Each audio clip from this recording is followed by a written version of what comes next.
Es muy, es muy animante poder compartir siempre y que juntos aprendamos, porque de eso se trata, de que sigamos aprendiendo juntos. Y quería compartir hoy, vamos a ver si logro, por acá tengo, creo, voy a ver si es acá. Déjenme ver si es por acá, sí, sobre la última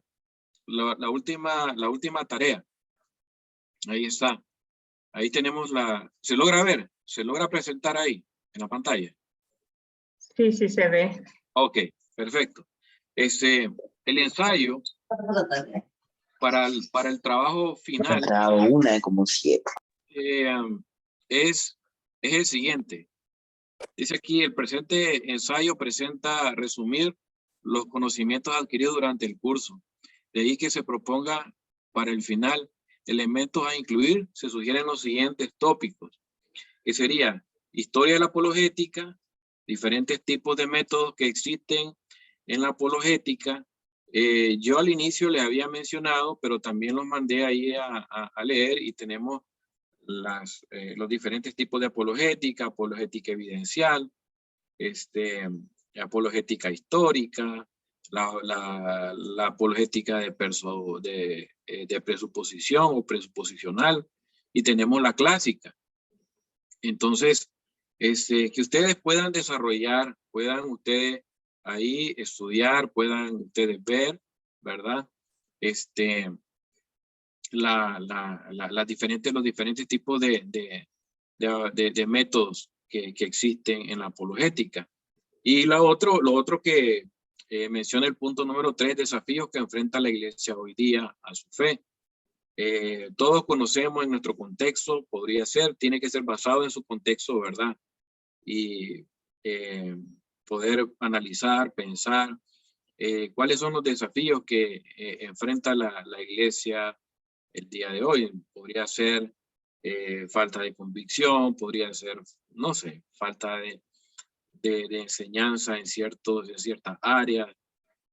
Ustedes piensen cuáles son los desafíos. Eso va a ser muy importante para cada uno de nosotros. Ahora, la importancia del ministerio apologético en la iglesia, desde su perspectiva, desde lo que ustedes han aprendido, de lo que ustedes han podido aprender todo este tiempo. ¿Cómo lo ven ustedes? O sea, la importancia de ese ministerio en nuestra vida, ¿verdad? Como discípulos. Y metodología sugerida para el contexto en el que se encuentra. ¿Cuál metodología? Bueno, tenemos diferentes tipos de métodos. Y le mencionaba, ¿no? La evidencial, presuposicional, la clásica. ¿Cuál ustedes creen desde su contexto? ¿Con cuál ustedes creen que se sentirían más cómodos trabajando? Eso es importante, porque a la hora de hacer apologética, es importante que tú te desarrolles en una de ellas, ¿verdad? Ahora, hay una mezcla, hay que entender eso.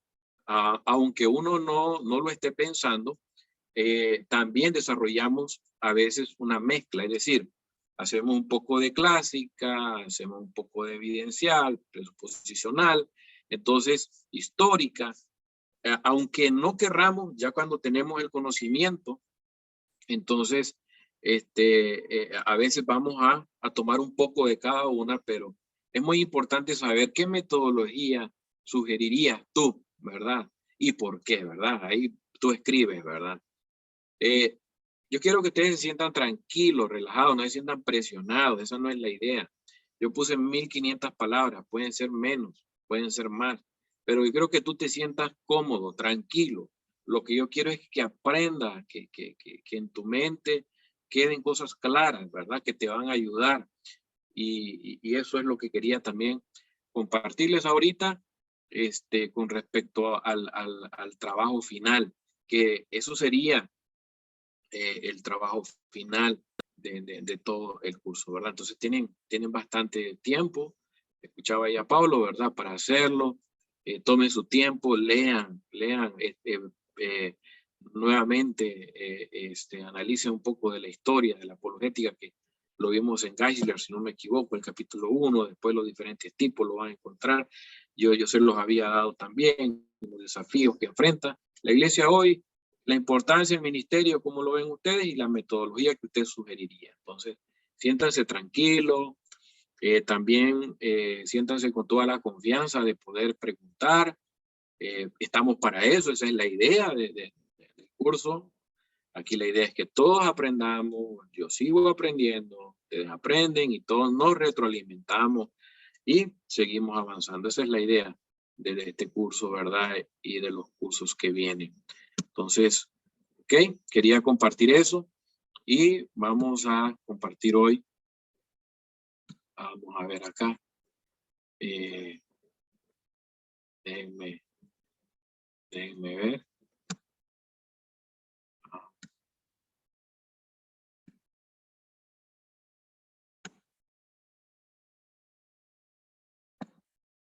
Ok. Como hoy mencionaba Pablo, ¿verdad? Y gracias, Pablo, ahí por lo que comentaba. La verdad, yo soy mucho más agradecido y qué increíble que podamos seguir compartiendo muchas cosas. Pensaba yo en cuanto podemos nosotros ayudar, en cuanto nosotros podemos ser parte, ¿no? del crecimiento de los hermanos hoy día con lo que hemos aprendido. Y hoy estamos culminando, cerrando con el módulo de apologética, y me anima mucho escuchar sus comentarios, ya que ha sido de ayuda para ustedes y para mí, de aprender y seguir aprendiendo, de seguir creciendo en nuestra fe por medio del conocimiento. Ahora, la apologética, que no se les olvide, es una rama de la teología para ayudar a conocer la verdad de Dios. Y aunque muchos no conocen el concepto, lo aplican en su vida diaria. Cada vez que hacen defensa de su creencia, están haciendo apologética. Y es apenas el inicio de toda una vida de aprendizaje. Seguirán aprendiendo, desarrollándose. Y esto ayudará a nuestras iglesias. Eso es lo más importante. Y hoy lo vamos a ver en una de las escrituras de Pablo. Lo más importante de todo esto no es solo que yo me alimento, no solo es que yo aprendo, sino que también ayudamos a nuestras iglesias. Entonces, aprendan y manténganse siempre humildes. Eso es muy importante, que nos mantengamos humildes, escuchemos, analicemos y desarrollemos nuestra propia manera de hacer apologética. Cada uno de nosotros encuentra una manera de poder hacer defensa. Ejemplos, ya sean conceptos. Dios nos ha dado ese espíritu, ¿no? Ese Espíritu Santo para instruirnos, para capacitarnos, para llenarnos de su sabiduría. Y cada uno de nosotros va a desarrollar una forma, un método,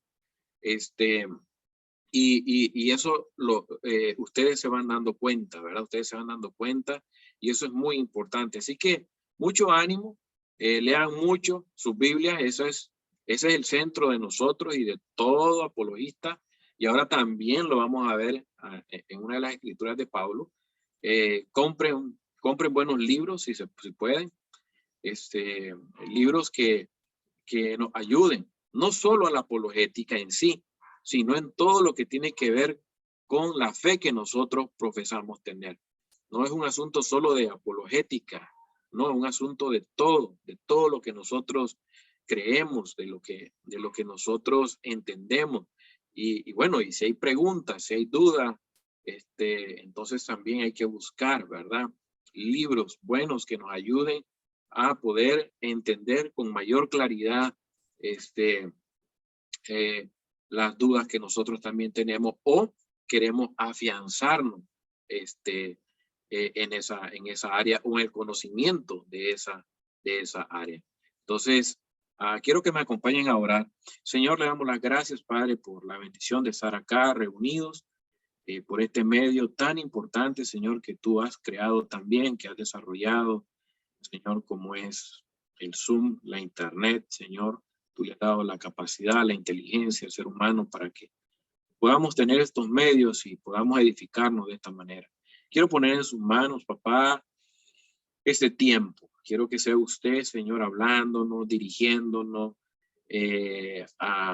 enseñándonos, iluminando, como dice Pablo, que los ojos del conocimiento, los ojos de nuestra mente sean abiertos para que podamos entender tu palabra, que podamos entender tu principio, tu enseñanza. Ayúdanos, por favor, a cada uno de nosotros, que la gloria, Señor, y la honra sean para usted, Padre. Que es el control de la tecnología, de todo, y de cada uno de los hermanos, Señor, que ahorita está detrás de su dispositivo. Bendice sus vidas, Señor. Yo valoro y le agradezco mucho por el tiempo que han dedicado para este curso. Y papá, estoy seguro que usted no los va a dejar sin recompensa. Bendice a cada uno de nuestros hermanos que se han esforzado, que han sacrificado. Bendícelos en todas las áreas, Señor, ya sea económica, espiritual, ya sea física. Papá, por favor, quédate con cada uno de nosotros. Y es en el nombre de Jesús, Señor, que le pido y le ruego que se quede con cada uno de nosotros en esta noche. Amén. Entonces, vamos a ir a la clase. ¿Por qué existe la apologética? Es muy importante eso. ¿Por qué existe la apologética? Y la Biblia lo demanda. Y leemos ahí en la escritura base que van a encontrar siempre acerca de hacer defensa, de apologética. Si no santifiquen a Cristo, dice, como Señor en sus corazones, estando siempre preparados para presentar defensa ante todo el que les demande razón de la esperanza que hay en ustedes. Pero háganlo con mansedumbre y reverencia. Bonito cómo termina. Y ahora también vamos a ver en uno de los escritos de Pablo que qué importante esto, esto no solo lo veía Pedro, sino también lo veía Pablo. Y algo que dice este versículo es que nosotros debemos de estar siempre preparados. Y quizás nunca en la vida nos vayamos a encontrar con personas que nos hagan preguntas difíciles. Probablemente no, probablemente sí. Y si no nos encontramos con personas así, qué bueno, ¿no? Pero Dios pide que estemos preparados. No es una opción. Creo que ya lo dije anteriormente, pero les quiero recordar que debemos de conocer lo más que se pueda de Dios, de ese Dios que nosotros seguimos. Es un gran desafío, pero así debe ser. Debemos de conocer a Dios lo más que se pueda. Y muchas veces, como pasa en las dinámicas que se hacen en los matrimonios, donde hacen una lista de cosas que le gustan a tu pareja. Y preguntas como, ¿qué color le gusta a tu pareja? ¿Cuál es su comida favorita? ¿Qué música le gusta escuchar? Si ponemos atención, son preguntas muy básicas y la mayoría no acierta. Es interesante. Y puede ser años de matrimonio. Y así pasa con Dios.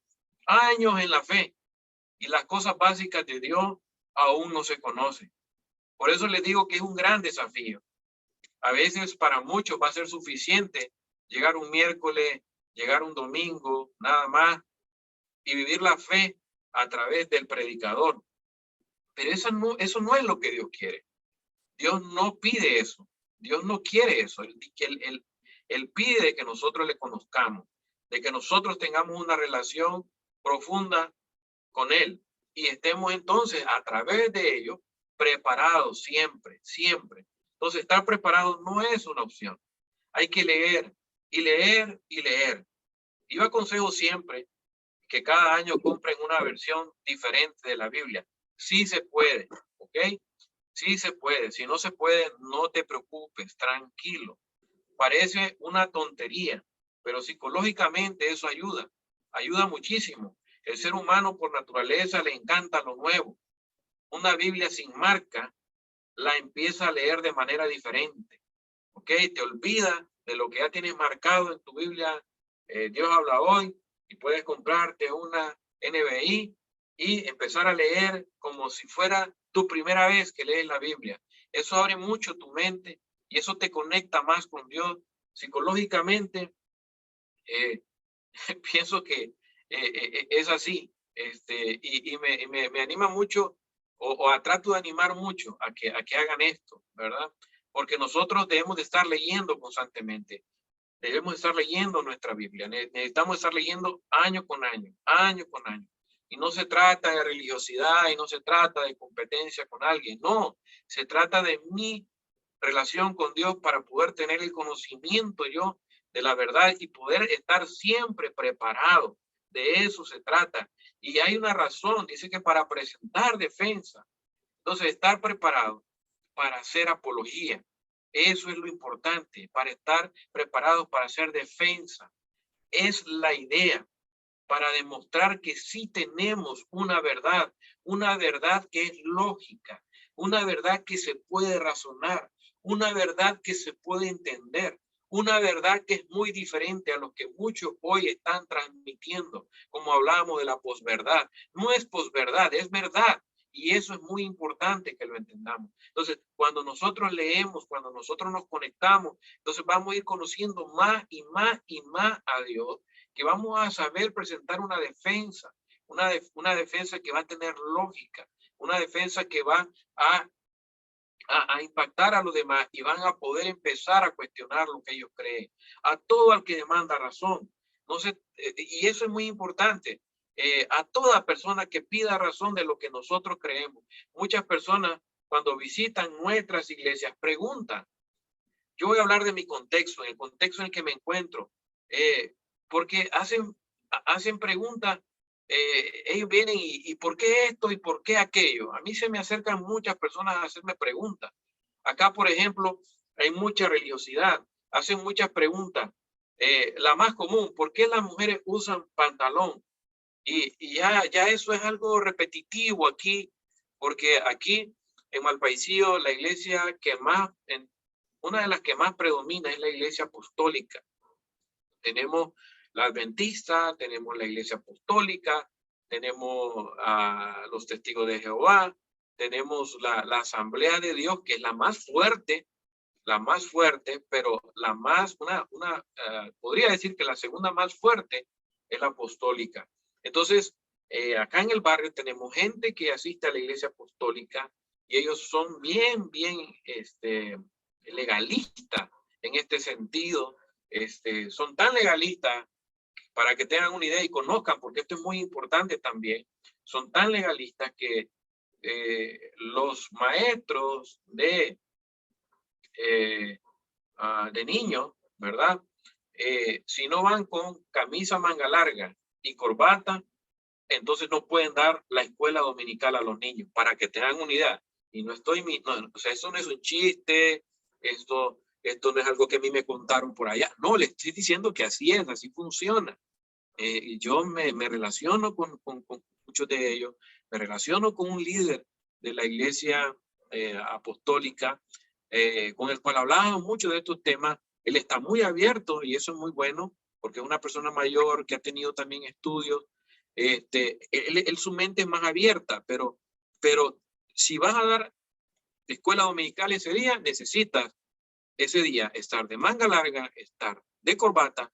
De lo contrario, no puedes darle la clase a los niños ese día, para que se den una idea. Entonces, preguntas como, ¿por qué las mujeres usan pantalón?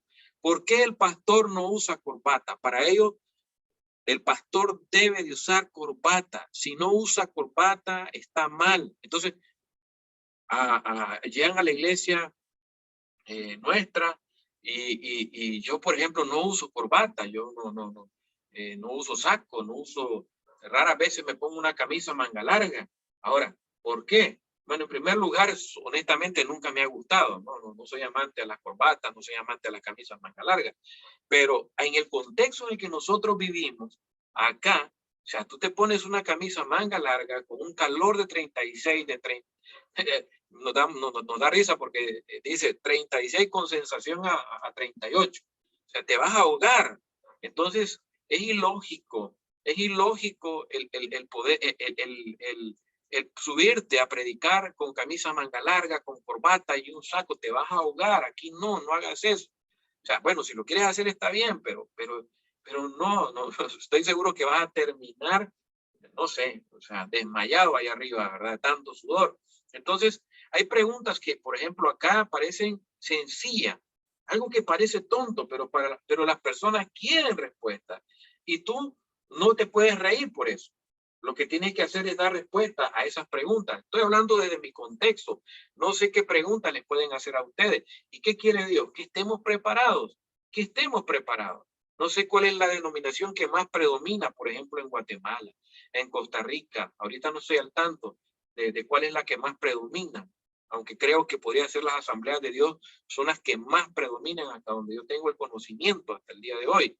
Increíblemente cómo ellos han crecido. Entonces, hay mucha influencia en la sociedad, hay mucha influencia de creencia, y todo eso, ¿verdad? Vienen, con todo eso vienen muchas veces las personas a nuestra iglesia y nosotros necesitamos dar respuesta. Entonces, hace años atrás, un hermano de nuestra iglesia me preguntó que si estaba bien hacer palmas o levantar las manos. Él me dijo que se sentía mal haciendo eso. Y me dice, ¿qué pensás? Quiero que me ayudes, quiero que me expliques si yo estoy mal o tú piensas de la misma manera. Ahora, él se sentía mejor haciendo chasquidos con los dedos, ¿no? Él me dice, yo me siento mejor haciendo esto que levantar la mano o hacer palmas.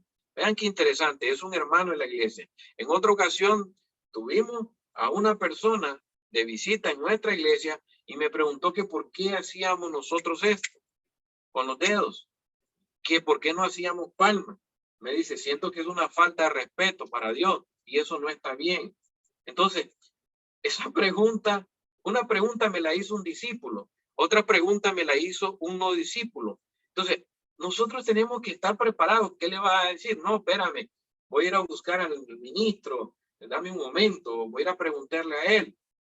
No vamos a tener respuesta a todo y tranquilo, pero Dios nos está diciendo que debemos de estar preparados, tanto en lo insignificante como en lo muy significativo que puede ser para muchas personas. Entonces, hay cosas que tienen que ver más con la cultura y otras son de principios. Una de cultura, otra más de principios. Por ejemplo, yo me di a la tarea de estudiar el cristianismo en Latinoamérica.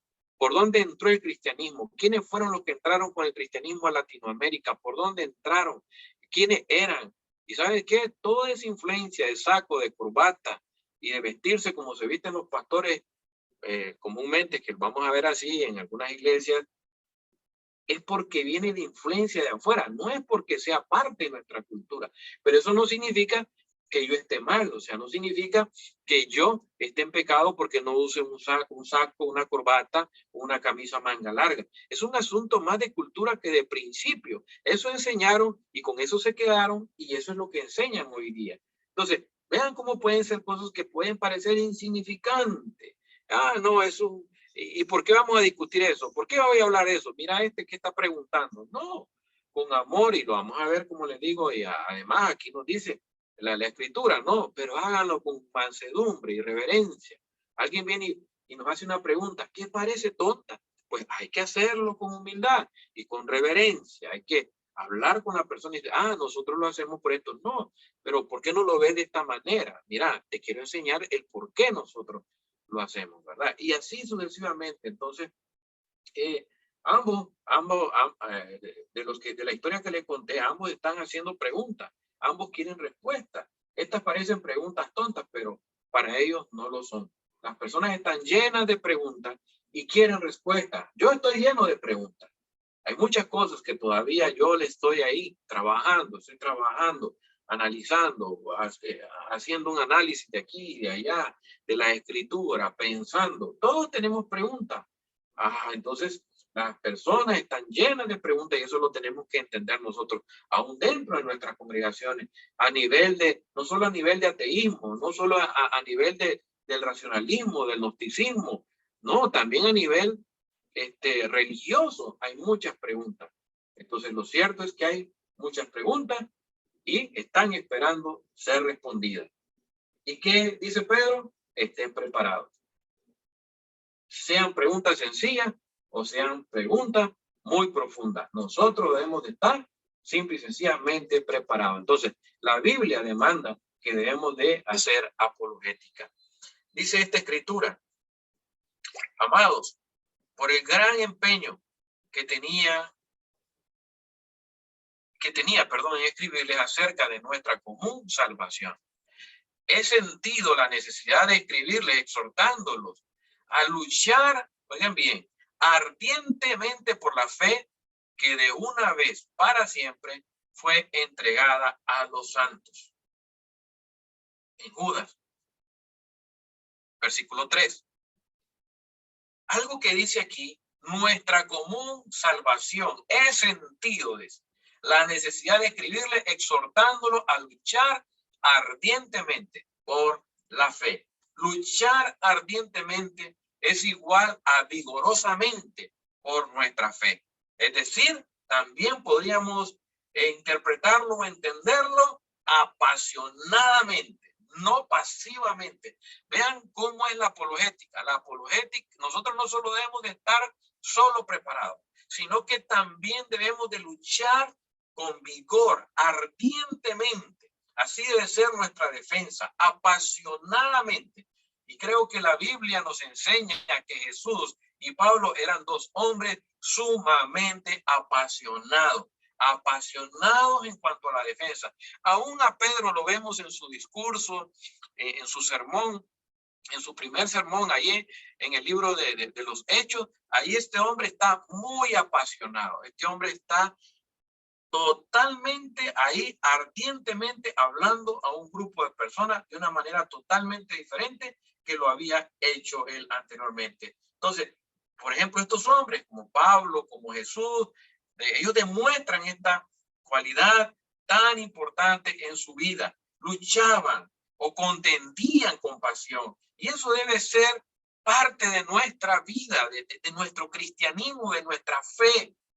No sé si alguno de ustedes ha tenido esa experiencia, pero no hay nada más contagioso en la vida que escuchar a una persona apasionada. Eso hace que tu corazón salte, eso hace que tú le quieras escuchar, eso hace, eso te lleva a ti a cuestionarte, eso hace que tu corazón salte, eso hace que te examine, eso hace que tú entiendas las cosas de una manera y te pongas a reflexionar. No sé cuántas veces he escuchado a alguien haciendo eso, hablando de manera así efusiva, apasionada, de manera ardiente. Y eso es algo que debe de existir en cada uno de nosotros, en cada uno de los discípulos.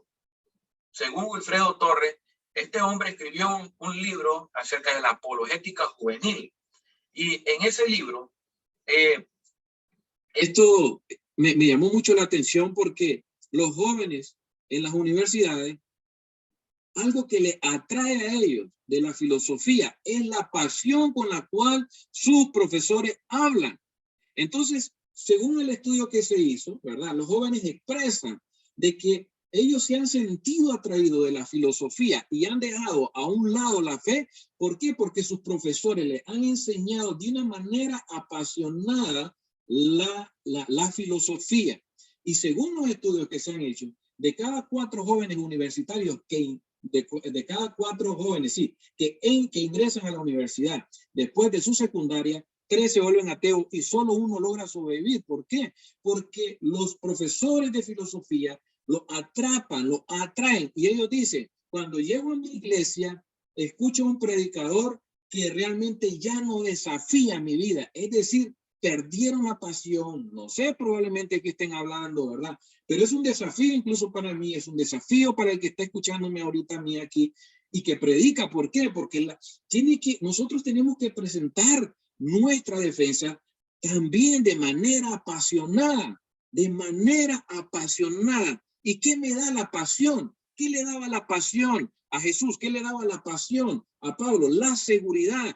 Eso le daba la pasión. La seguridad en nosotros, en que nosotros tenemos la verdad. Eso nos debe llevar a nosotros a hacer apologética de manera ardientemente, vigorosamente a los demás.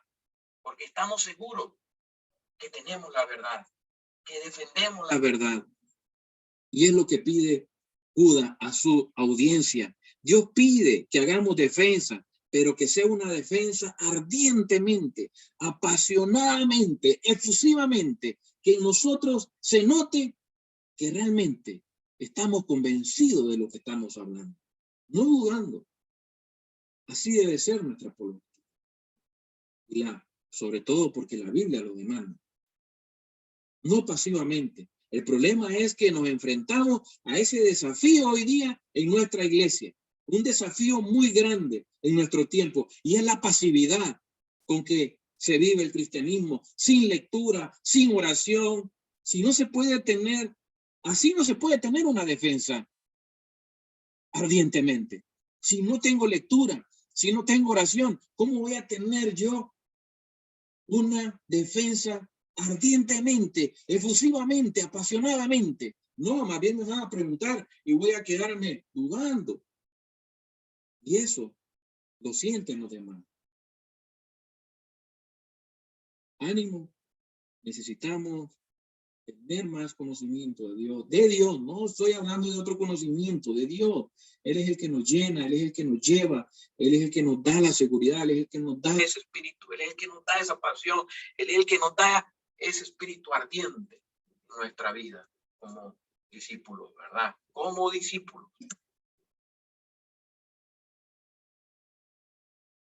Es justo, dice Pablo, que yo sienta esto acerca de todos ustedes, porque lo llevo en el corazón. Pues tanto en mis prisiones como en la defensa y confirmación del evangelio, todos ustedes son participantes conmigo de la gracia. Ese es un versículo, que es el versículo 7. Ahora el versículo 16 del mismo capítulo 1 de Filipenses dice lo siguiente: esto lo hacen por amor, sabiendo que he sido designado para la defensa del evangelio. Dos versículos en Filipenses, capítulo 1, donde Pablo habla de la defensa del evangelio. En mis prisiones, como en la defensa y confirmación, dice Pablo, del evangelio. Pablo no solo pensaba en la defensa del evangelio cuando lo hacía, sino también pensaba en los hermanos que habían creído. Para él era muy importante. Pablo era un hombre con un gran intelecto, Algunos han dicho que si Pablo existiera en nuestro tiempo, tendría unos 3 doctorados. Pero también era un hombre con un gran corazón. Cuando hagamos defensa, no solo pensemos en nosotros, pensemos en todos aquellos que viven el cristianismo. Y a través de nuestra defensa, también la fe de nuestros hermanos es confirmada. Eso es muy importante. Yo no solo estoy confirmando mi fe cuando hago defensa, sino que confirmo también la fe de mis hermanos, aquellos que están en mi congregación, aquellos que creen lo que yo creo, aquellos que viven en las convicciones que yo vivo. Eso es muy importante. Y según Pablo, él había sido designado, dice, para la defensa del evangelio. Él lo había entendido de esa manera y lo llevaba a cabo día a día. Día a día, Pablo era un hombre que llevaba la defensa del evangelio de una manera única. Pero a medida que leemos y cavamos más profundo, notemos los siguientes versículos, porque es muy importante también ¿qué dice Pablo después?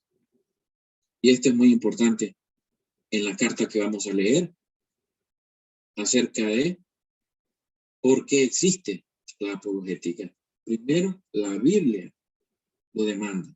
La Biblia lo demanda. Notemos lo que dice acá entonces Pablo. Dice, el siervo del Señor no debe ser rencilloso, sino amable para con todos, apto para enseñar, sufrido. Vean qué interesante, esa parte como que no la vemos mucho. Sufrido. Debe reprender tiernamente a los que se oponen, por si acaso Dios les da el arrepentimiento que conduce al pleno conocimiento de la verdad. y volviendo en sí. Oigan bien, esto es muy importante. Escapen del lazo del diablo, habiendo estado cautivo de él para hacer su voluntad.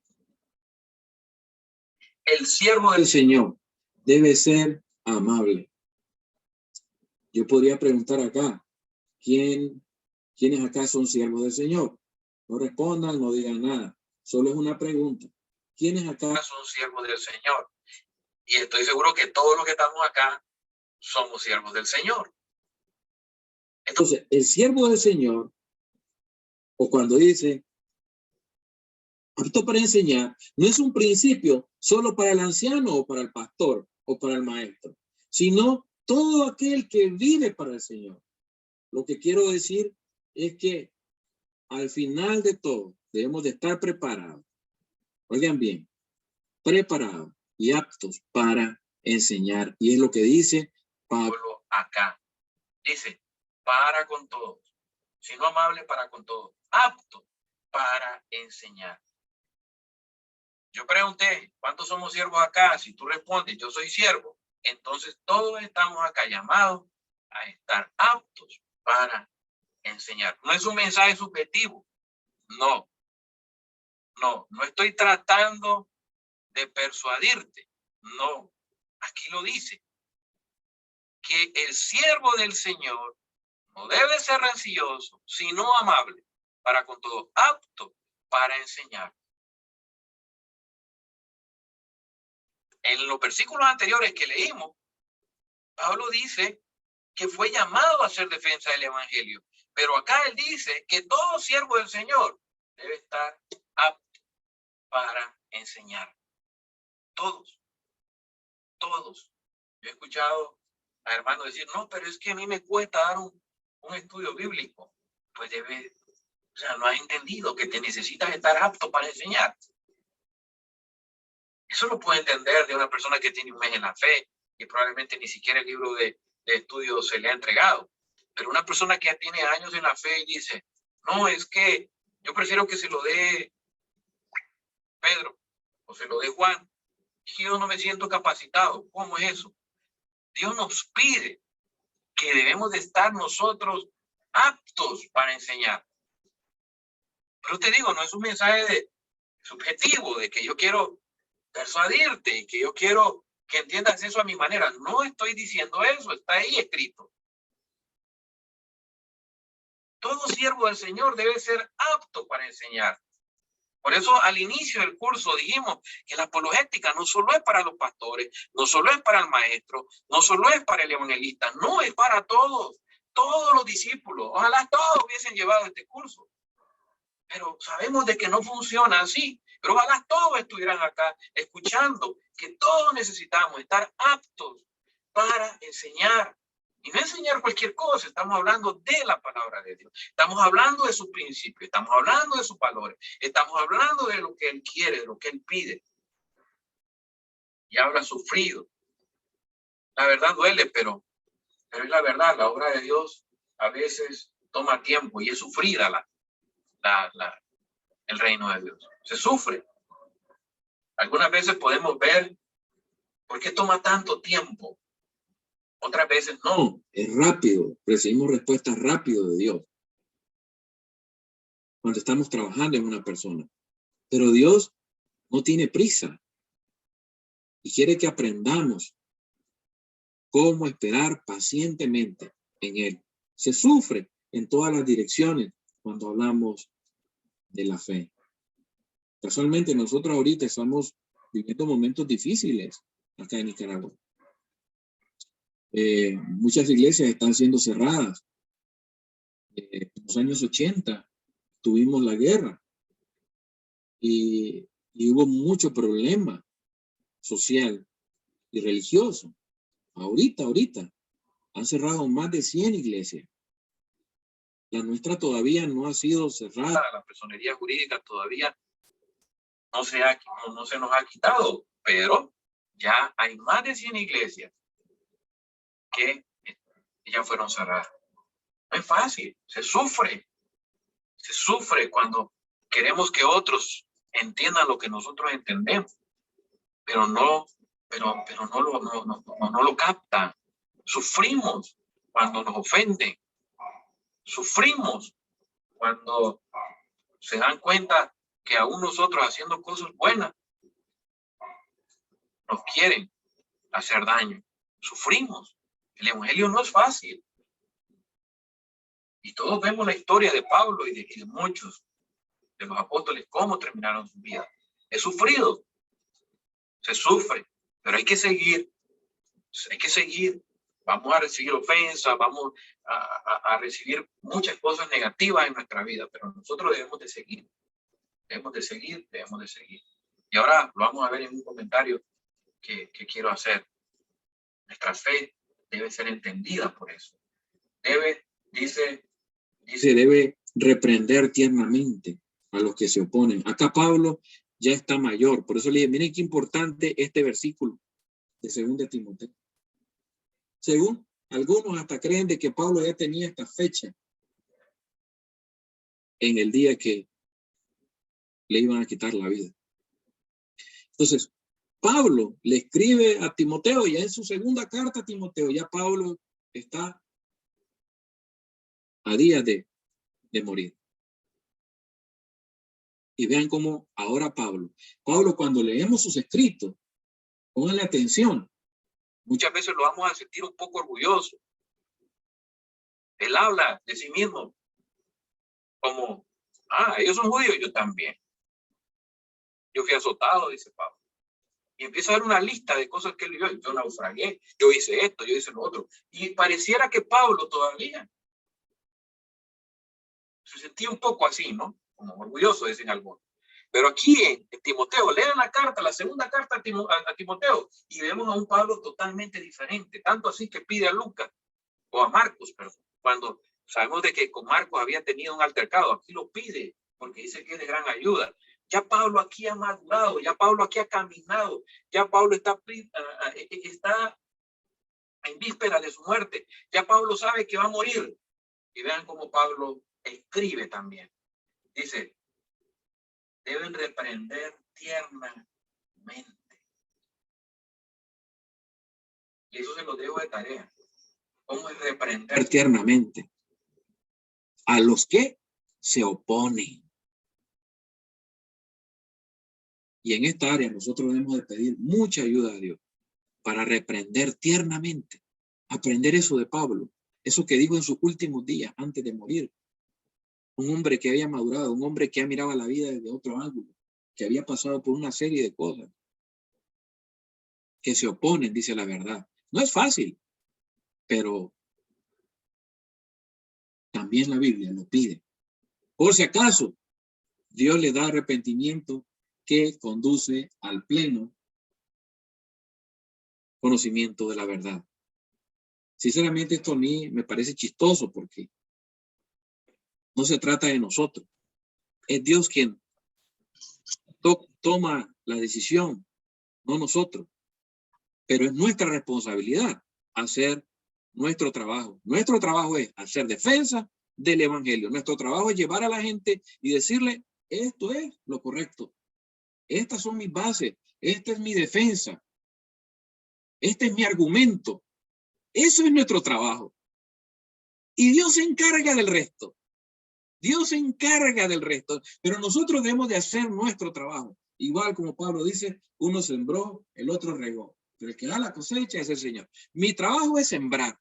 Mi trabajo es presentar mi argumento a las personas para que reflexionen. Pero el resto lo hace Dios. Por si acaso, dice. Ese por si acaso no es que Él quiere que la gente se pierda. No. Es para que nos quede claro a nosotros de que es Él el que va a trabajar en las personas. Y dice volviendo en sí. Ojalá ese es el trabajo, ¿no? Volviendo en sí, escapen del lazo del diablo. Habiendo estado cautivos, el propósito es que las personas vuelvan en sí, piensen, razonen y se den cuenta que es Satanás quien los ha tenido cautivos, los ha tenido engañados, ya sea que ellos lo sepan o no. Pero todo el que está en contra de Dios está cautivo de Satanás. Sus pensamientos están cautivos. Tenemos una gran responsabilidad Una responsabilidad muy grande, pero muy bonita. ¿Por qué? Porque nosotros tenemos argumentos, porque nosotros tenemos la palabra de Dios, porque nosotros tenemos de dónde tomar para poder hacer defensa de lo que nosotros creemos. No estamos a la intemperie. No es que Dios nos abandonó. No es que Dios nos mandó a hacer apologética, como dicen, abrazos cruzados. No, Él nos ha dejado su sabiduría, su conocimiento, no solo en las Escrituras, sino a través de su Espíritu Santo, que hoy día habita en cada uno de nosotros. Entonces, con la apologética, buscamos rescatar a las personas de la ignorancia y de Satanás. Y eso es bonito, saber que tenemos una responsabilidad bonita como esa. Vamos a tomar unos minutos, quizás 8 minutos, para que se tomen un cafecito, tomen agua, se estiren. Ya continuamos. ¿Me están escuchando bien? ¿O me quedé hablando solo? Sí, gracias, Andrés. Ah, ok. Andrés, gracias. Sí, gracias, Andrés. Gracias. Ok. Gracias. Vamos a tomar unos minutos entonces.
Bien, Andrés, gracias. Gracias. Muy amable. Continuamos, que estamos hablando por qué la apologética y porque la Biblia lo demanda en primer lugar. Déjenme, voy a dejar de compartir y vuelvo de nuevo porque siempre pasa esto. Vamos a ver ahí.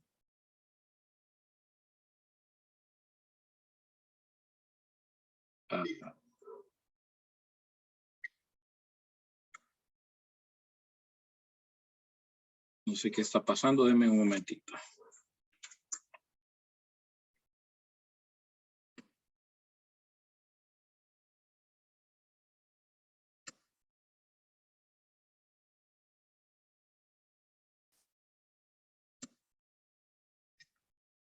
Ahí está. Dice Tito 1:9.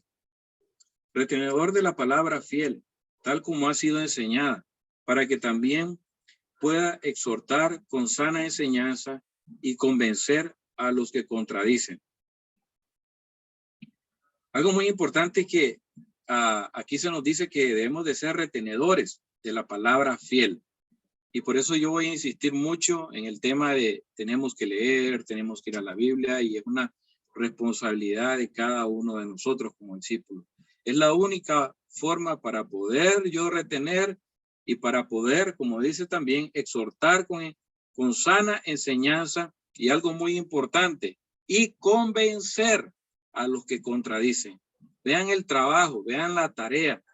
Como les decía, es una responsabilidad grande, pero a la misma vez bonita, porque no hay nada más especial, más grande, creo, más bello, que poder llevar a una persona a Dios, a que sea salva. Entonces nosotros debemos de exhortar con sana enseñanza y convencer a los que contradicen. Eso es lo que debemos de hacer, enseñar con una doctrina bíblica, una enseñanza bíblica. Está bien, tenemos que también hacer uso de lo que Dios nos ha dado, y es la lógica, es la razón, es la ilustración, que lo hablamos en su momento. Nosotros debemos de aprender y ser capaces de ilustrar, de hacer pensar a la gente, ¿verdad? Eso es muy importante. Entonces, ¿para qué? Para poder convencerlos, para que salgan de su error, para que se vuelvan a Dios. Ese es el trabajo que nosotros debemos de hacer, convencerlos que están equivocados, que sus fundamentos, que sus creencias, nosotros les hagamos saber que son incorrectas, y nosotros les estamos presentando una verdad lógica. Entonces, eso es muy importante, y aquí lo dice Pablo, ¿verdad? También a Tito, ¿verdad? Que hay que exhortar con sana enseñanza y convencer a los que contradicen. Y hay algo muy interesante, porque Pablo habla a los corintios de que él no llegó con filosofía humana, ¿verdad? Vean qué bonito. Y ahora lo vamos a ver también más adelante. Pablo era un hombre increíble, con un conocimiento profundo, lógicamente, del Antiguo Testamento. Hoy nosotros tenemos tanto el Antiguo como el Nuevo Testamento. Pero Pablo convencía a la gente con la palabra, convencía a la gente con las escrituras, con el Antiguo Testamento. Eso es maravilloso. Y Pablo a Corintios se los dice, que él no llegó con filosofía. Y vamos a ver algo sobre eso. Ahora, Dios hizo apologética, pero antes de ver, quiero ilustrarlo de esta manera. Quiero que pensemos mientras leemos este comentario de Sproul. Vean qué interesante, dice: vivimos en una época en la que hemos sido infectados con lo que se llama fideísmo, la creencia de que alguien debe creer en Cristo a ciegas. Escucho esta expresión de todo el tiempo, y cada vez que oigo esa palabra o esa expresión que la gente dice, da un paso de fe, me da un dolor que empieza en la parte posterior de mis pies y atraviesa por toda mi espalda, y quiero decir no, no, no. La Biblia nunca te dice que des un paso de fe en ignorancia y esperes que haya alguien ahí. La Biblia te llama a salir de la oscuridad y te dirijas hacia la luz. Y eso no se hace a ciegas. Esa fe a la que nos llama el Nuevo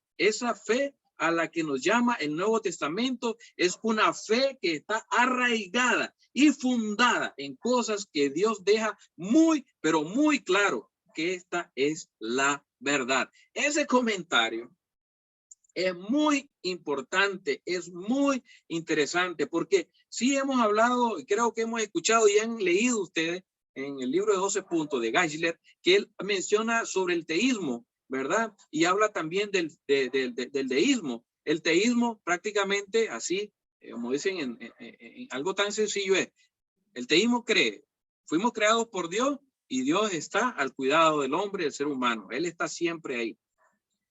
El deísmo dice, Dios, fuimos creados por Dios, Él creó todo el universo de igual manera, pero fuimos abandonados por Dios. Ok, pero también se habla del fideísmo. Y todo esto, o lo que se piensa del fideísmo, es que debemos de simple y sencillamente creer. Pero esto de los ismos, ¿verdad? Que el fideísmo, que el teísmo, todo esto de los ismos empezó en Europa. Es una corriente filosófica, son tendencias, pensamientos que se han vuelto doctrina, que ha venido desarrollándose a partir de finales del siglo XIX y principios del siglo XX. Entonces, el fideísmo, ¿qué enseña el fideísmo? Que debes creer a ciegas. Solo ten fe nada más. Solo ten fe nada más. Y hoy Pablo dijo algo interesante. Claro, 6 semanas es muy poco. Hay muchas cosas que hay que aprender, ¿verdad?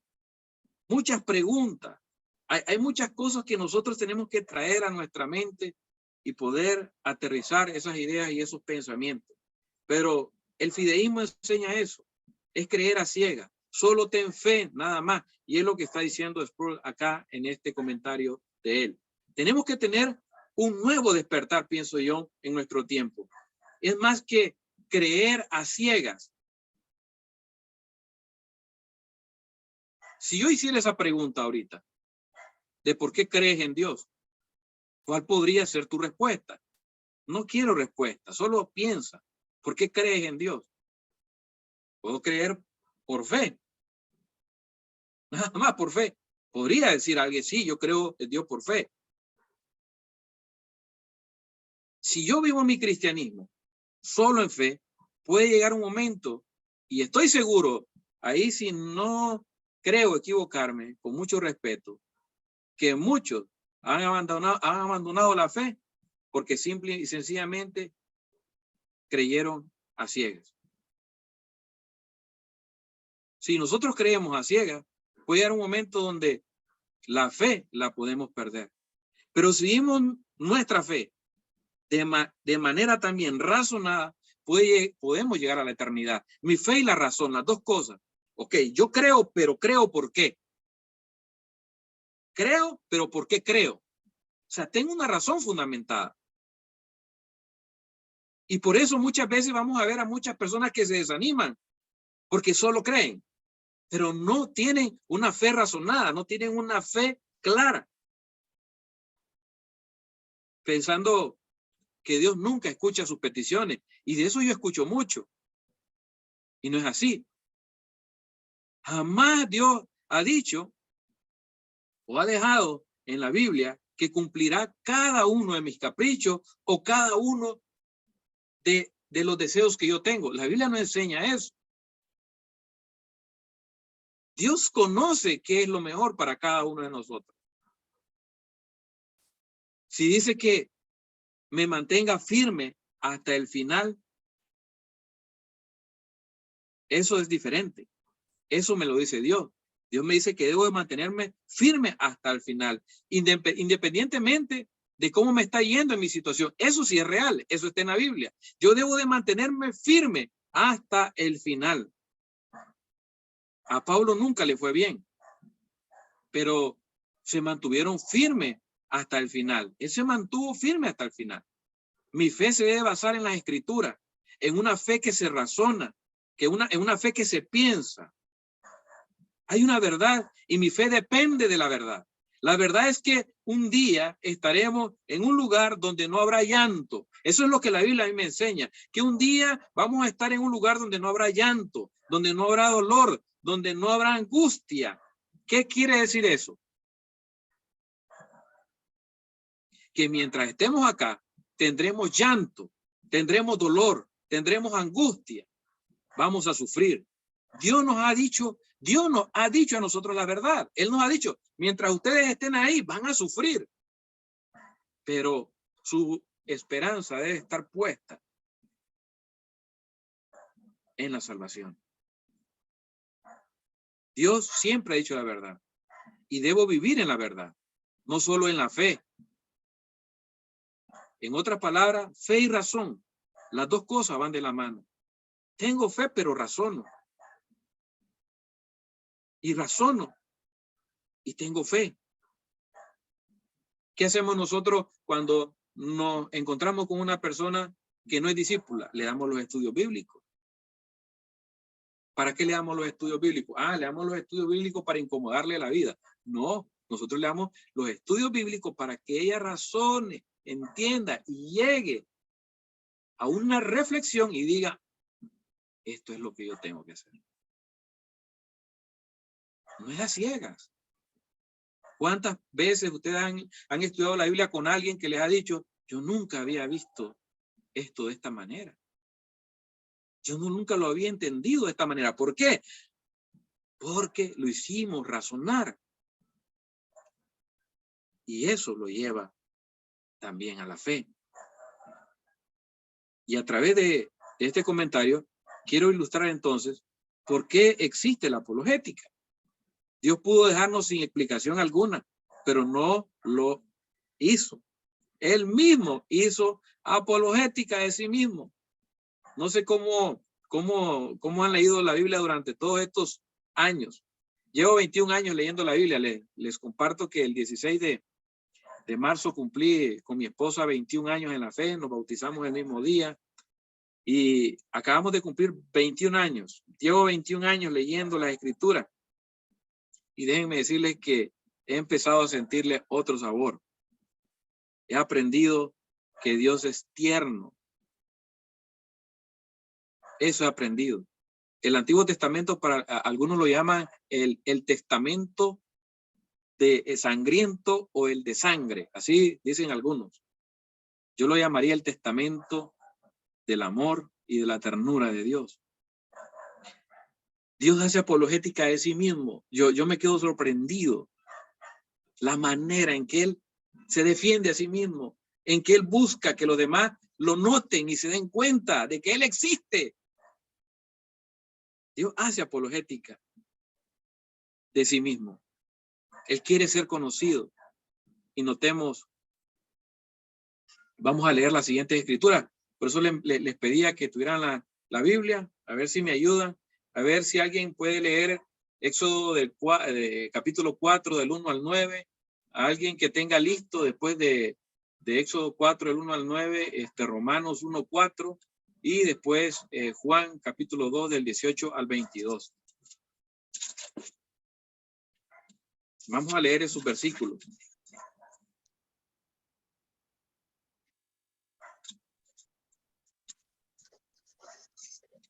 Éxodo 4 del 1 al 9. Ok. Dice, Moisés volvió a preguntar, ¿y qué hago si no me creen ni me hacen caso? ¿Qué hago si me dicen, el Señor no se te ha aparecido? ¿Qué tienes en la mano?, preguntó el Señor. Una vara, respondió Moisés. Déjala caer al suelo, ordenó el Señor. Moisés la dejó caer al suelo y la vara se convirtió en una serpiente. Moisés trató de huir de ella, pero el Señor le mandó que la agarrara por la cola. En cuanto Moisés agarró la serpiente, ésta se convirtió en una vara en sus propias manos. Esto es para que crean que yo soy el Señor y el Dios de sus padres, Dios de Abraham, de Isaac y de Jacob. Me he aparecido a ti y ahora ordenó el Señor, llévate la mano al pecho. Moisés se llevó la mano al pecho y cuando la sacó, la tenía toda cubierta de lepra y blanca como la nieve. Llévatela otra vez al pecho, insistió el Señor. Moisés se la llevó de nuevo a la mano al pecho y cuando lo sacó la tenía tan sana como el resto de su cuerpo. Si con la primera señal milagrosa no te creen ni te hacen caso, dijo el Señor, tal vez te crean con la segunda, pero si no te creen ni te hacen caso después de estas dos señales, toma agua del Nilo y derrámala en el suelo. En cuanto el agua del río toque el suelo, se convertirá en sangre. Ok, gracias.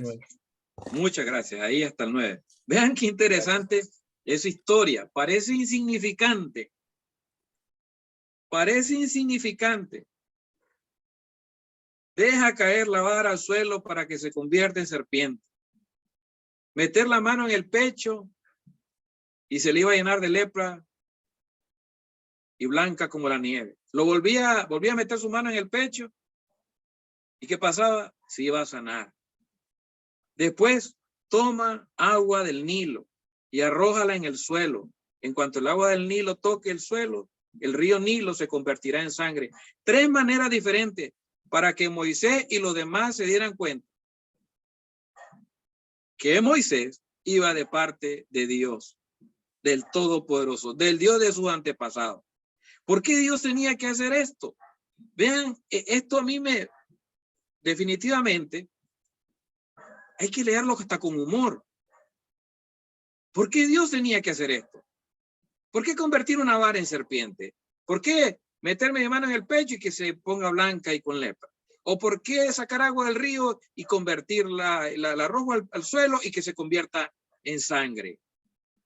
Él pudo enviar a Moisés y decirle, si te creen bien y si no también. Yo soy Dios y ya. Pero él no hizo eso. Él dio evidencia. Él hizo apologética de sí mismo. Eso me llena de ternura a mí. ¿Cómo es posible que Dios ande detrás de nosotros, explicándolo, diciéndonos quién es Él?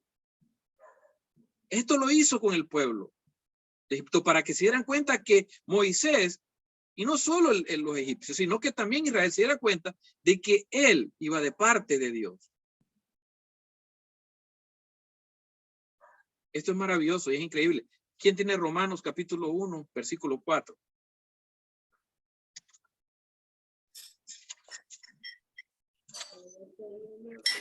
Dice, y quedó demostrado que era el Hijo de Dios cuando fue resucitado de los muertos mediante el poder del Espíritu Santo. Él es Jesucristo nuestro Señor. Amén. Amén. Dios resucitó de los muertos a Jesús para comprobar que era su hijo y que él era Dios. ¿Qué hubiese pasado si Jesús no hubiese resucitado? Imagínense. ¿Qué hubiese pasado? Lógicamente, hubieran dicho es una mentira. Pero Jesús resucitó de entre los muertos. Dios dando evidencia de que Él tiene el poder sobre la vida y la muerte. Juan capítulo 2, del 18 al 22. Dice Juan 2 del 18 al 22. Los judíos le preguntaron, ¿qué prueba nos das de tu autoridad para hacer esto? Jesús le contestó, destruyan este templo y en 3 días lo volveré a levantar. Los judíos le dijeron, 46 años se ha trabajado en la construcción de este templo y tú en 3 días lo vas a levantar. Pero el templo al que Jesús se refería era su propio cuerpo. Por eso, cuando resucitó, sus discípulos se acordaron de esto que había dicho y creyeron en la Escritura y en las palabras de Jesús. Amén. Vean otro acontecimiento importante. Pero el templo, dice, al que se refería era su propio cuerpo.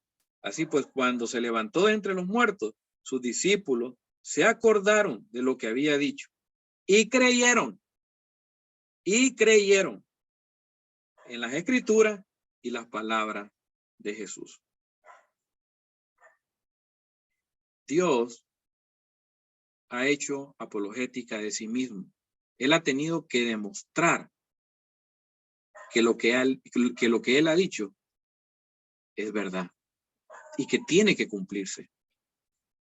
Y de esa forma, de esa manera, es que nosotros nos damos cuenta de que seguimos al Dios verdadero. Jesús también hizo apologética. Quiero que vayamos a Lucas 24, del 39 al 40. Lucas 24, 39 al 40.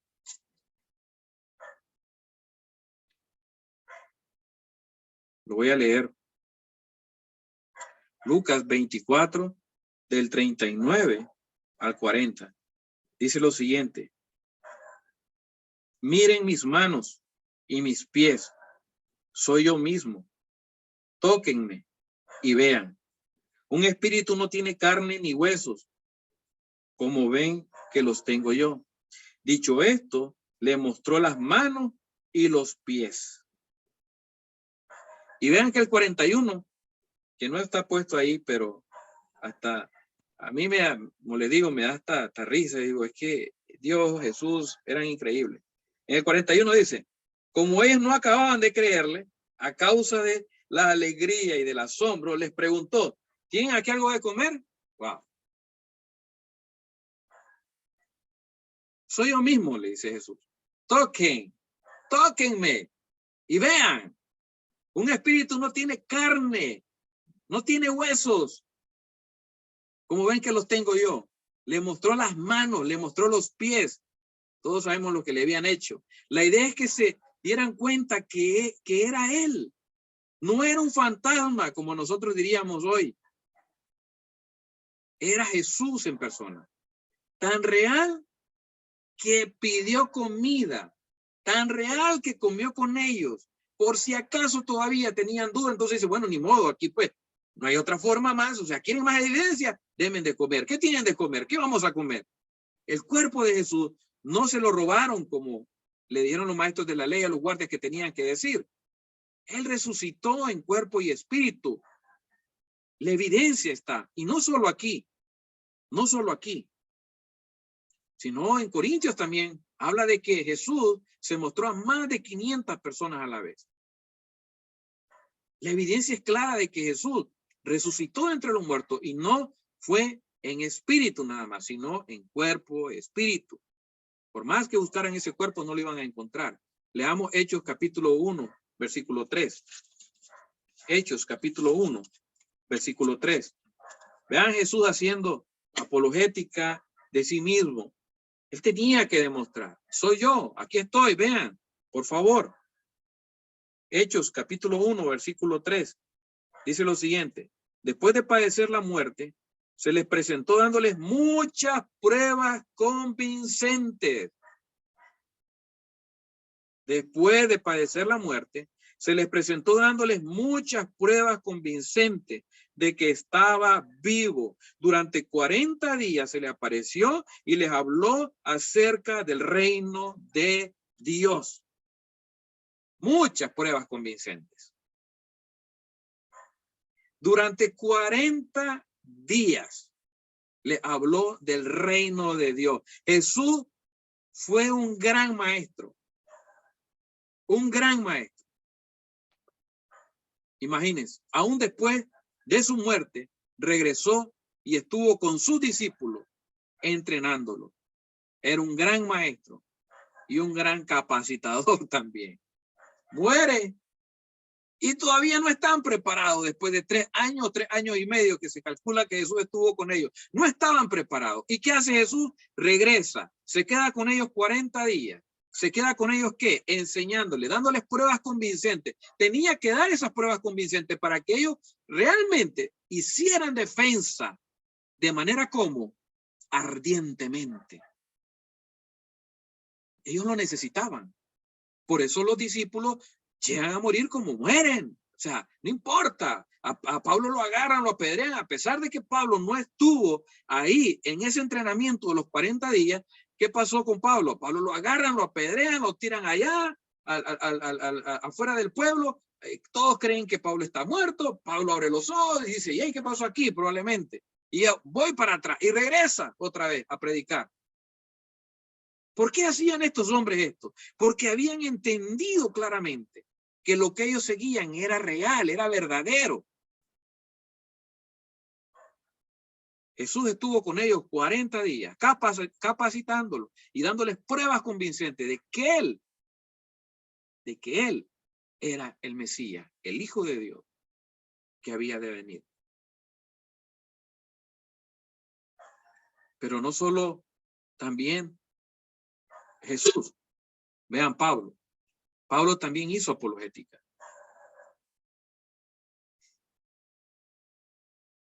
Dice Pablo, pero Saulo cobraba cada vez más fuerza y confundía a los judíos que vivían en Damasco, demostrándoles que Jesús es el Mesías.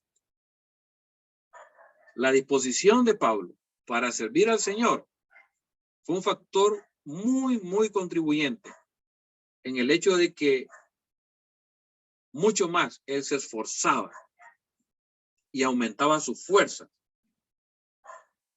A medida que buscamos a servir a Dios, eso pasa. Dios nos da más fuerza.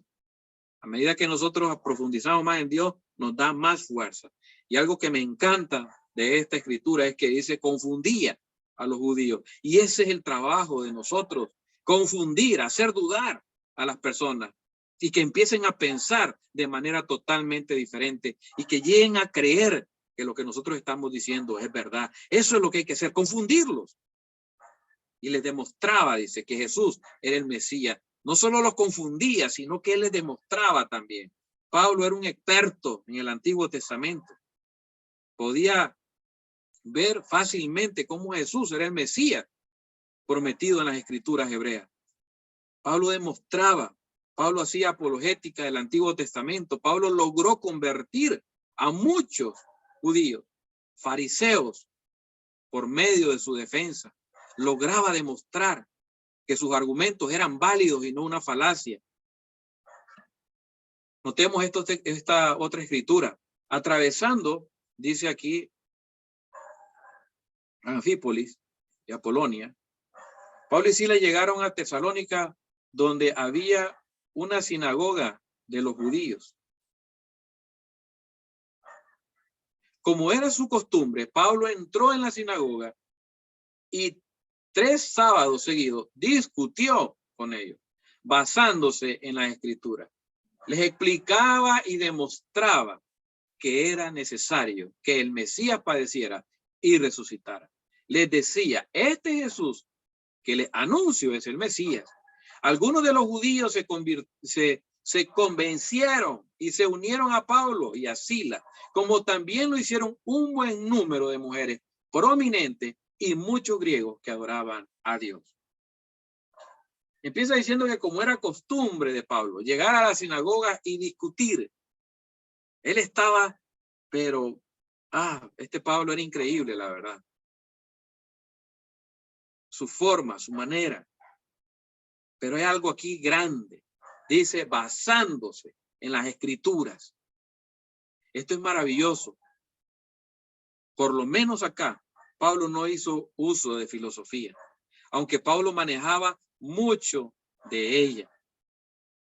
Las 2 escuelas rabínicas más destacadas están o datan más bien del tiempo de Hillel y de Shammai. Pero Hillel, que es la escuela donde Pablo estudió, donde fue preparado por Gamaliel, ellos permitían a sus estudiantes la libertad en su educación, incluso la lectura de autores griegos.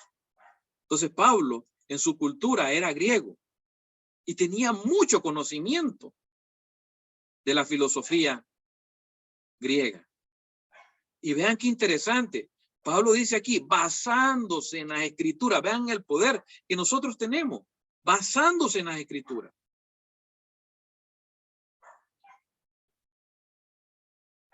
¿Alguien puede leerme Hechos 17, 28? Y alguien que tenga Tito 1, 12. Y alguien que busque, si no me equivoco, 1 Corintios 15, 33. Tres escrituras. Alguien que busque Hechos 17, 28. Tito 1, 12.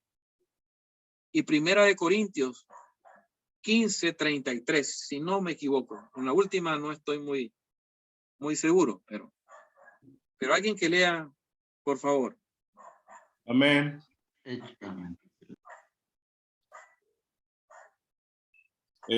Hechos 17, 28.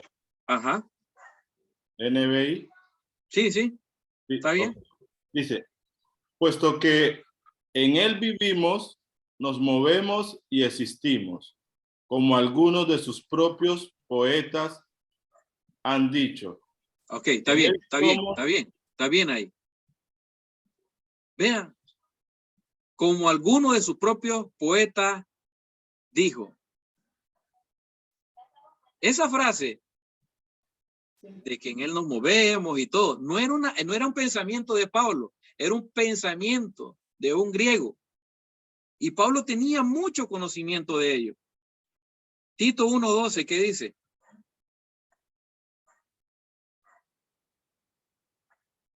Ok, dice Tito 1:12. Fue precisamente uno de sus propios profetas el que dijo, los cretenses son siempre mentirosos, malas bestias y glotones perezosos.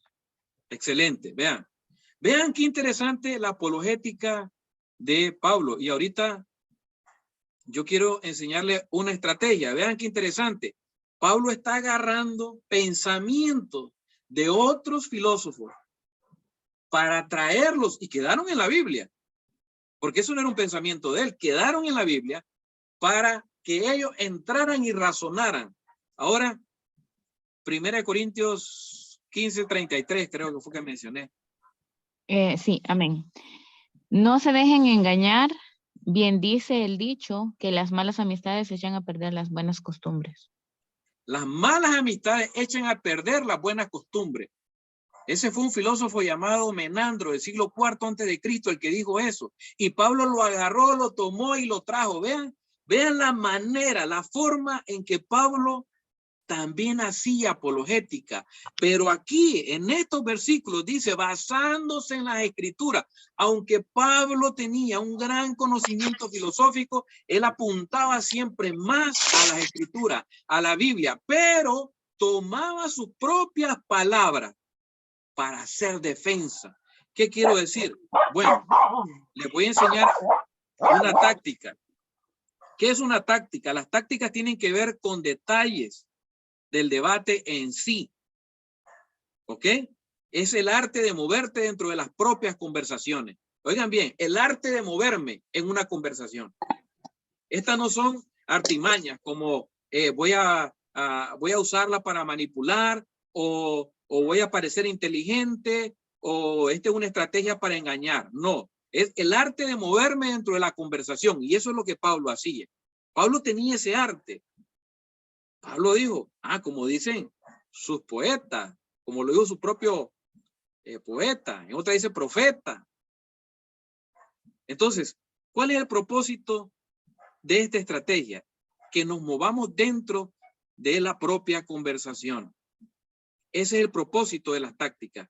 Es conseguir una base sólida, maniobrar dentro de la conversación, destapar los errores en el pensamiento de nuestros interlocutores a fin de guiarlos a la verdad.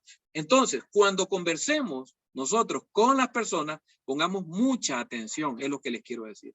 Pongan mucha atención cuando ustedes estén conversando con las personas y puedan usar sus propias palabras para ilustrar la verdad. Como tú hace un rato dijiste esto, pero ¿cómo lo puedo entender, por ejemplo? O tú me dijiste esto, entonces quiero decirte esto. Es lo que Pablo hacía. Pablo tenía la capacidad de moverse. ¿Por qué? Porque él tenía un conocimiento. Y eso realmente, lógicamente, para él fue una ventaja, para los demás apóstoles fue una desventaja. Pablo había sido instruido en una escuela con más flexibilidad, que era la de Gilel. La de Shammai era más ortodoxa, más radical, no permitía nada que tuviera que ver con los griegos, con pensamientos griegos, filosóficos. En cambio, la de Gilel sí, y él estaba ahí, fue instruido, se preparó, entonces él tenía esa capacidad. Eso le ayudó mucho a Pablo. Entonces, cuando nosotros conversemos, escuchemos, y muchas veces, con sus propias palabras, nosotros vamos a dar una respuesta. Hay un escritor que se llama Gregory Kuhl, y en su libro de tácticas dice que hay que dejar que ellos se ahorquen con su propia soga, y es cierto. Aunque ustedes no lo crean, hay muchas contradicciones a veces.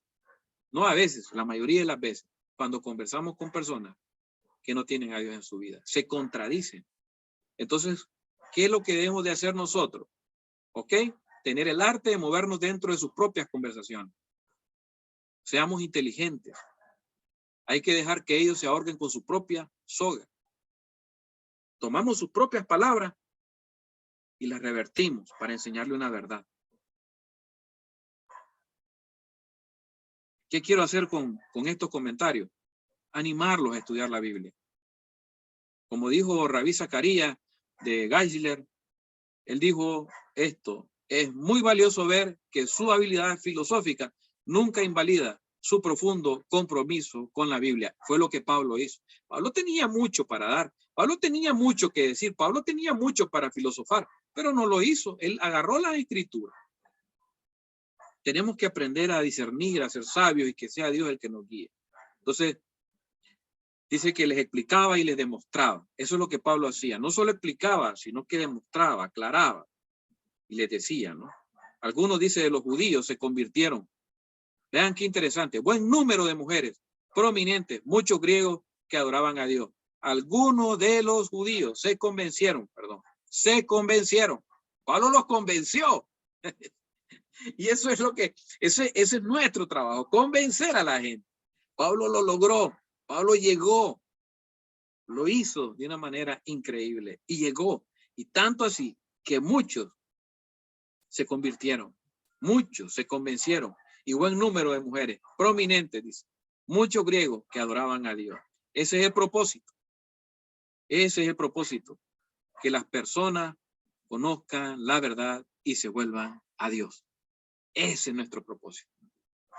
Convencerlos. Convencerlos. Y concluimos. Dios, bueno, la Biblia nos pide que hagamos apologética. Dios hizo apologética. Jesús hizo apologética. Pablo hizo apologética. Nosotros estamos llamados a hacer apologética ardientemente, de manera bíblica, con el propósito de convencer a los que Satanás tiene cautivo con sus engaños. Estaba leyendo la escritura de Corintios cuando Pablo dice que el Dios de este mundo ha cegado a las personas. Eso es duro, es triste. El Dios de este mundo ha cegado a las personas. Satanás cega a las personas. Les hace creer, les hace pensar que lo malo es bueno. Y es ahí donde las personas están confundidas. Y es ahí donde nosotros tenemos que trabajar. Es ahí donde nosotros tenemos que llegar. Es ahí donde nosotros tenemos que hacer apologética. Muchas gracias, hermanos. La verdad estoy muy agradecido con Dios por la oportunidad de compartir con cada uno de ustedes. Para mí es una alegría. Y como dijo Pablo, pues el plan es seguir, ¿verdad? Hay mucho todavía. Me siento muy feliz, muy contento de poder que se haya podido dar inicio a este sueño que se ha venido teniendo de hace años y que creo que Dios se va a glorificar. Creo que Dios va a darnos la sabiduría para poder seguir trabajando juntos como Centroamérica, en el campo de la enseñanza, de poder crecer, de poder madurar muchas cosas que probablemente todavía necesitamos, ¿verdad? Mayor claridad. Y creo que ha sido un buen inicio. Creo que estamos dando buenos pasos y de igual manera espero igual participar en los cursos, ¿verdad? Que se van a estar llevando a cabo, porque esa es la idea, que juntos podamos crecer, juntos podamos caminar y que juntos podamos conocer a Dios, a ese Dios maravilloso que un día nos alcanzó en más de, ya no somos 7,000 millones de habitantes, somos, yo digo que más de 8,000 millones de habitantes en ese planeta y que Dios nos haya sacado de ahí, del fuego, y hoy nos tenga aquí, creo que es una gran bendición y eso me alegra mucho. Entonces hay que seguir trabajando, tenemos que seguir creciendo, tenemos que estar agradecidos con Dios por todo lo que Él ha hecho en nuestras vidas y la verdad, muchas gracias por su apoyo, gracias por sus palabras, gracias por su ánimo, gracias por todos sus comentarios, gracias por todo y quiero que sepan que aquí estoy en lo que pueda ayudar, en lo que pueda aportar. Aquí voy a estar, ¿verdad? Para poder servir en lo que se necesite. Dios les bendiga y los amo muchísimo. Muchas gracias, Muchas gracias, Andrés. Andrés. Muchas gracias ahí por todas estas semanas. Gracias, Andrés. Gracias, Andrés. Gracias. Bueno, ahí de parte de todos, pues te doy gracias, Andrés, de nuevo, ¿verdad? Como lo hicimos al inicio, muchas gracias por este tiempo, por estas, pues no solo las semanas, sino todas las horas de preparación, de lectura, ¿verdad? Y de estudio para cada una de las lecciones. Lo agradecemos mucho. Muchas gracias, Andrés. Muchas gracias, hermanos, por conectarse. Y pues, de nuevo, gracias a cada uno de ustedes. A los que se conectaron ya empezando la clase, solamente para anunciarles, tenemos hasta el 9 de abril para entregar todas las tareas. El 10 de abril iniciaremos el próximo curso. Entonces, hay varias semanas, 2 semanas y media para poder trabajar en las tareas para quienes todavía van ahí atrasados. Hay tiempo suficiente para trabajar, así que no hay excusa. Y si todavía no tienen tiempo, todavía tienen la Semana Santa para hacerlo, ¿verdad? Entonces, una buena oportunidad ahí para no quedarse en el curso. Y quienes no pudieron acceder a Canva por alguna u otra razón, se les ha complicado. Espero que sean muy pocos, la verdad, porque nos va a servir para los siguientes módulos. Pero aún a quienes intentaron y no pudieron, pues pueden mandarme las tareas a mí, a mi chat de WhatsApp.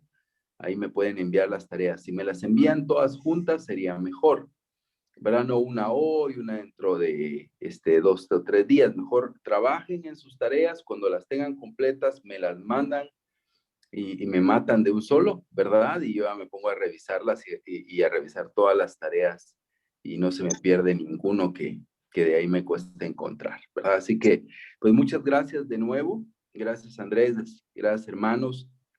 Vamos a terminar con una oración, agradeciendo a Dios por ustedes, agradeciendo a Dios por su palabra y también agradeciendo a Dios por la vida de Andrés. Acompáñenme a orar.